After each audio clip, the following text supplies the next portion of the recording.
Hey everyone, Scott J. from Crucible Custom Props, Nerf Works Lab, and all the forums here. So today we have something I've done before, but this one's, here's another one. This one is Darth Vader DV6, so it's the stunt Vader from Return of the Jedi, also known as the Allen Bolt Graflex, that was also used as a Luke stunt. Then it got turned into this. So this is a vintage Graflex with wanga parts kit. So this is all the wanga parts kit. Got the T-Track, got the Kobold, got the D-ring thing up here. We got the threaded bar that's cut down. This insert, we got the Delrin machined chassis inside using the wanga template for all the holes to drill and everything like that. We do have a vintage ball catch, which is cool. And this piece here, and that's pretty much it. So the kit is pretty all-inclusive, except for the Graflex, of course. Hey, Chunky.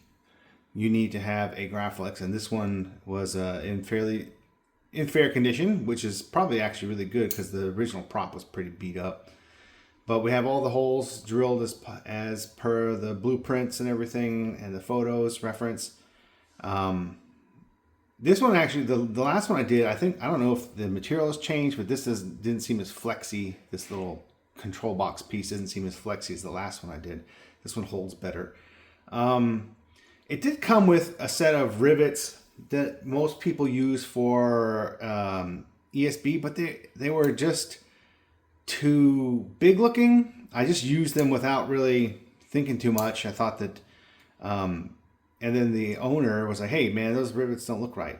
Are those the ones that came with the kit?" Yeah, those are the ones that came with the kit, but they were much too big. So I found these and improvised and put these in here. These are the right size, and I did file the flats a little bit because the original prop has much flatter, instead of a dome, they have these flats on the rivets. So I did that.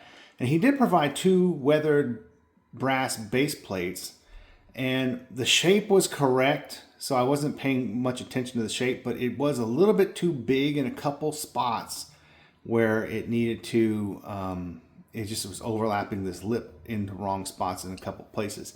So he called that out as well, which was great because then I was able to drill out the rivets that weren't right, and then I reshaped this plate, this brass plate, in areas that it needed to be.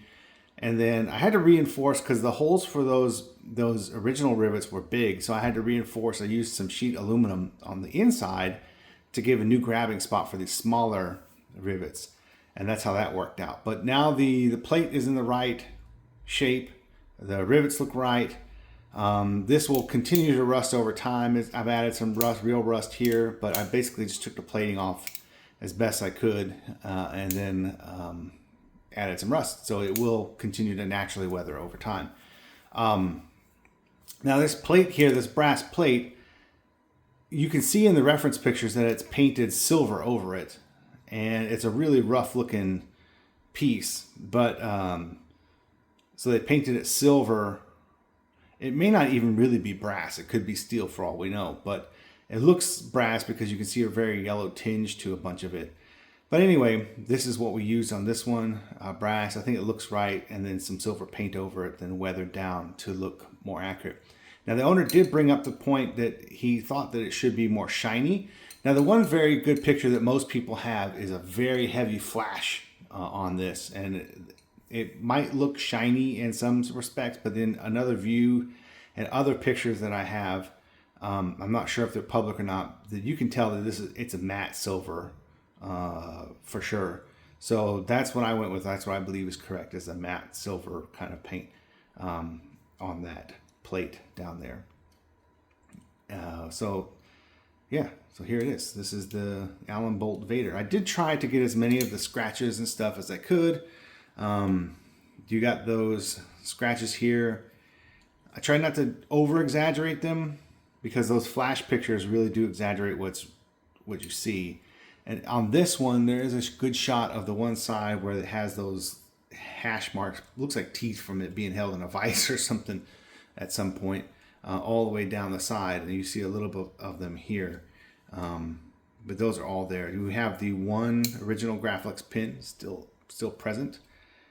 And yeah, so you have to, when you do this, just as a word to the wise, when you do bend these tabs down, I heated them with a torch, because if you don't, the brass will just snap.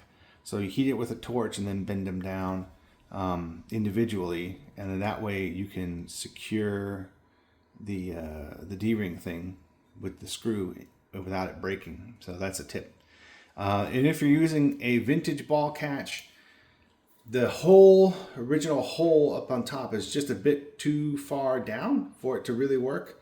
So you'd have to kind of widen that hole or just grind off the top of it so it can go in with the and have this thing cinched down. Otherwise, it's not in the right spot. So that's it. Pretty straightforward.